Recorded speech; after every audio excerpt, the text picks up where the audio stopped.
रात की कड़क खबरें देख रहे हैं आप। मैं हूं आशीष त्रिपाठी आपके साथ। और हरियाणा में विधानसभा चुनाव के लिए मतदान शुरू हो चुका है।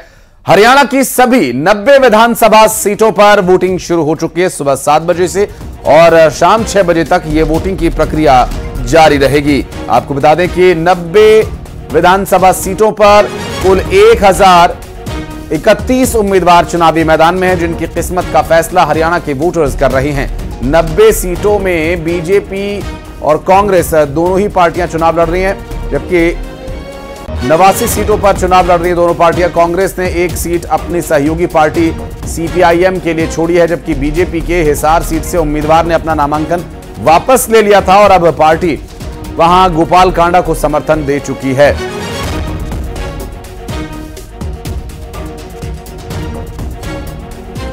हरियाणा का चुनावी दंगल जारी है। हरियाणा की सभी 90 विधानसभा सीटों पर सुबह 7 बजे से वोटिंग चल रही है। 90 सीटों पर कुल 1031 उम्मीदवार चुनावी मैदान में हैं, जिनकी किस्मत का फैसला हरियाणा के वोटर्स कर रहे हैं। 90 सीटों में बीजेपी और कांग्रेस दोनों पार्टियां 89 सीटों पर चुनाव लड़ रही हैं। कांग्रेस ने एक सीट अपने सहयोगी सीपीआईएम के लिए छोड़ी है, जबकि बीजेपी के हिसार सीट से उम्मीदवार ने अपना नामांकन वापस ले लिया था और अब पार्टी वहां गोपाल कांडा को समर्थन दे चुकी है।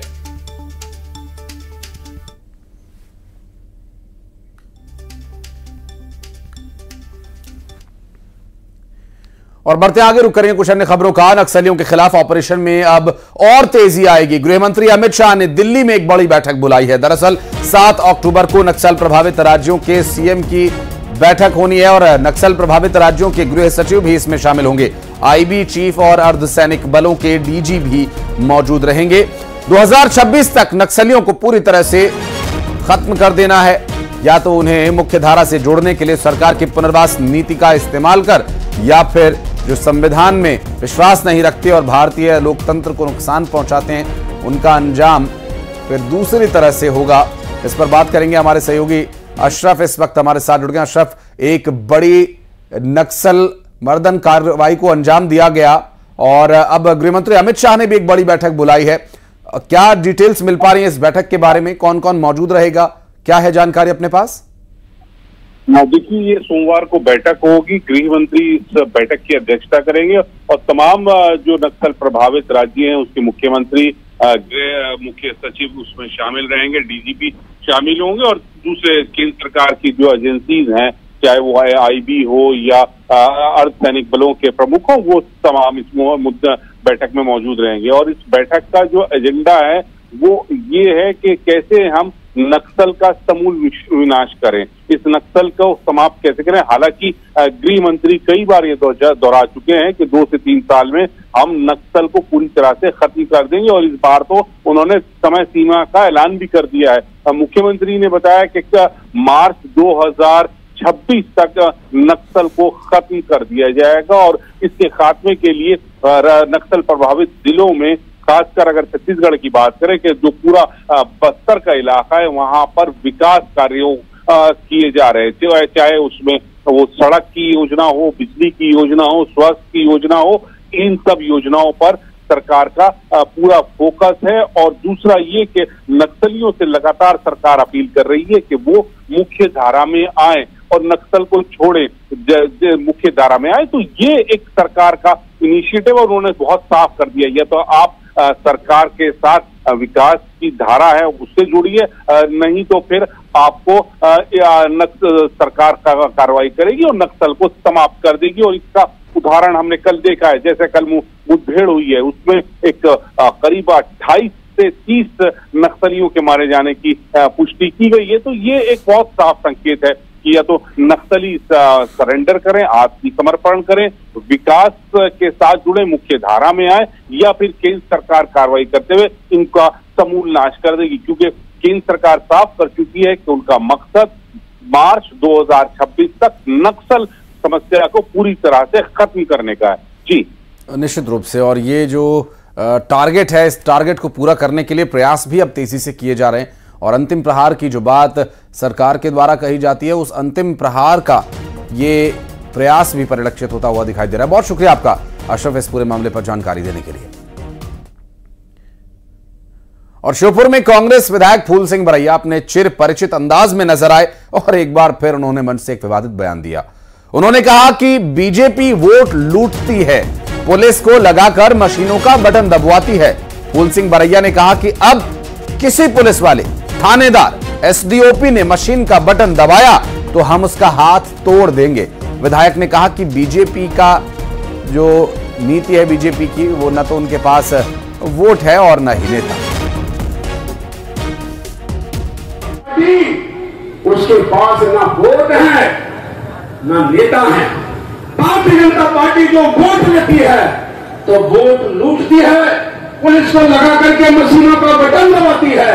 अब हमें मालूम पड़ चुका है, अगर किसी भी सिपाही ने, किसी भी थानेदार ने, किसी भी एसडीओपी ने अगर मशीन पर जाकर के बटन दबाया तो उस पुलिस वाले का हाथ तोड़ दिया जाएगा। ये मैं आपके बीच में घोषणा कर रहा हूं। और अब बात ग्वालियर की करेंगे, जहां पर डेंगू के एक दिन में 37 नए मरीज सामने आए हैं। 320 सैंपल्स की जांच में 37 मरीजों की पुष्टि हुई है। तो ग्वालियर में डेंगू मरीजों का आंकड़ा 899 हो चुका है। लगभग 900 के आसपास ये आंकड़ा पहुंच गया है। सितंबर महीने की बात करें तो अब तक 687 डेंगू मरीज सितंबर महीने में सामने आ चुके हैं और डेंगू से अब तक 4 मरीजों की जान जा चुकी है। एक समस्या डेंगू अभी भी बना हुआ है और मानसून के बाद साफ पानी में पैदा होने वाला ये डेंगू का मच्छर अपने डंक से कितने लोगों को काल के गाल में भेज चुका है और ये एक बड़ी चिंता का कारण भी है। सितंबर महीने का जो आंकड़ा है डरा देने वाला है और अब ताजा आंकड़े भी चिंता का कारण बने हुए हैं। बात करेंगे हमारे सहयोगी सुशील कौशिक इस वक्त हमारे साथ जुड़ गए हैं। सुशील, ये डेंगू के डंक का अभी तक पूरी तरह से खात्मा नहीं हो पा रहा है, लगातार नए मरीज सामने आ रहे हैं। बिल्कुल, देखिए बारिश के बाद अब डेंगू का जो दंश है वो लगातार बढ़ता जा रहा है। ग्वालियर की अगर बात करें तो 37 नए मरीज मिले हैं 24 घंटे के अंदर और अब अगर देखें तो ग्वालियर में मरीजों का आंकड़ा डेंगू पीड़ितों का लगभग 900 के करीब पहुंच चुका है, यानी 1000 में थोड़ा सा ही फासला बचा है। और डेंगू का जो ये प्रकोप है लगातार जारी रहेगा और स्वास्थ्य विभाग का कहना है, मौसम विभाग का कहना है कि दिसंबर तक जो परिस्थितियां हैं वो ऐसी ही नज़र आ रही है कि लोगों को डेंगू से प्रभावित करता रहेगा। तो ये जो मौसम है अब इसमें और तेज़ी से डेंगू का लार्वा और मच्छर पनपेंगे और जिसके चलते डेंगू का दायरा और बढ़ेगा। यानी अब नगर निगम, स्वास्थ्य विभाग, जिला प्रशासन के साथ ही आम लोगों के लिए भी बड़ी जिम्मेदारी है कि वो खुद भी अपने स्तर पर डेंगू से बचाव के उपाय अपनाएं, क्योंकि अभी तक इस सीज़न में 4 लोगों की जो डेंगू पीड़ित थे उनकी मौत हो चुकी है, जिनमें बच्चे भी शामिल है। तो निश्चित तौर पर कहीं ना कहीं अभी लोगों के लिए और चुनौतीपूर्ण समय रहेगा और दिसंबर तक, जिस तरह से दिसंबर तक का अनुमान जताया है स्वास्थ्य विभाग ने, दिसंबर तक राहत मिलने की उम्मीद नहीं है। जब कड़ाके की सर्दी पड़ेगी उसके बाद ही इस डेंगू के प्रकोप से लोगों को राहत मिलेगी। और रहिएगा आप हमारे साथ सुशील, कुछ और खबरों पर आगे डिटेल्स आपसे लेंगे। बहुत बहुत शुक्रिया फिलहाल आपका इस जानकारी के लिए। और ग्वालियर में कल होने वाले भारत बांग्लादेश के बीच खेले जाने वाले मैच को लेकर विरोध लगातार जारी और इस बीच ग्वालियर पहुंचे बजरंग दल के राष्ट्रीय अध्यक्ष नीरज दौनेरिया ने मैच को लेकर कड़ा विरोध जताया।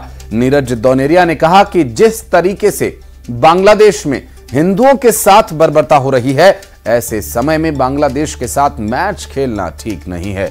और ग्वालियर स्टेडियम पर लंबे समय के बाद कोई मैच आयोजित हो रहा है अंतर्राष्ट्रीय स्तर का और ऐसे में भारत बांग्लादेश के बीच होने वाले मैच को लेकर विरोध लगातार जारी है।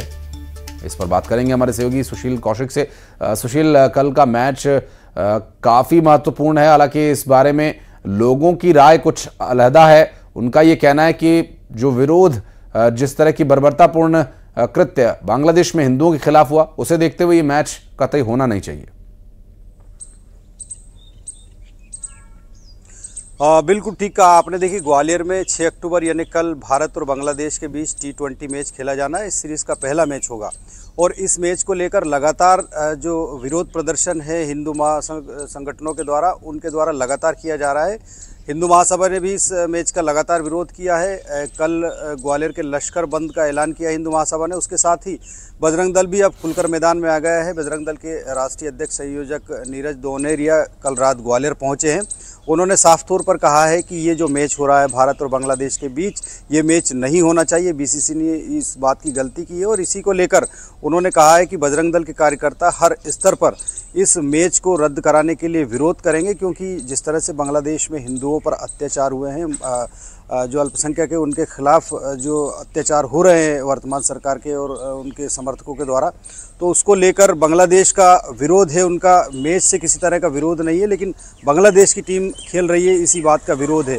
तो अब निश्चित तौर पर इंटेलिजेंस एजेंसियां भी सक्रिय है। जिस तरह से कल सुरक्षा व्यवस्था के चलते बांग्लादेश की टीम को होटल में ही नमाज अदा कराई गई थी, तो आज करीब 3000 से ज़्यादा पुलिस जवान पूरे होटल, स्टेडियम सहित शहर के चप्पे चप्पे पर तैनात है। और पुलिस प्रशासन का दावा है कि किसी तरह के भी विरोध या प्रदर्शन के लिए यहाँ प्रतिबंधात्मक आदेश जारी किया जा चुका है। ऐसे में अगर कोई विरोध प्रदर्शन करता है या फिर इस तरह की गतिविधि करता है तो उसके खिलाफ सख्त कार्रवाई की जाएगी, तत्काल गिरफ्तारी होगी, इसके अलावा कानूनी कार्रवाई भी होगी। तो निश्चित तौर पर हिंदू संगठनों का जो विरोध है वो बांग्लादेश के हालातों के चलते बांग्लादेश टीम का भारत में खेलने को लेकर विरोध है, क्रिकेट का विरोध नहीं है। तो निश्चित तौर पर कहीं ना कहीं अब पुलिस प्रशासन के लिए भी अगले जो 24 से 48 घंटे हैं वो चुनौतीपूर्ण रहेंगे, क्योंकि इस मैच को शांतिपूर्ण तरीके से कराना और इन विरोधों को काबू में करना निश्चित तौर पर एक चुनौती रहेगी। लेकिन प्रशासन और पुलिस पूरी तरह से आश्वस्त और तैयार है कि वो इस मैच को शांतिपूर्ण तरीके से कराएगी। और यहाँ आने वाले करीब 30,000 से ज़्यादा जो दर्शक है ग्वालियर के इस शंकरपुर इंटरनेशनल क्रिकेट स्टेडियम में पहुँचेंगे, उनकी सुरक्षा व्यवस्था के लिए पूरा रूट ट्रैफिक से लेकर सिक्योरिटी के पूरे अरेंजमेंट यहाँ है और बाहर से भी पुलिस बल यहाँ पहुँच चुका है। बहुत शुक्रिया आपका इस जानकारी के लिए सुशील। आगे डिटेल्स आपसे लेते रहेंगे। बढ़ते हैं आगे और रुख करेंगे कुछ अन्य खबरों का।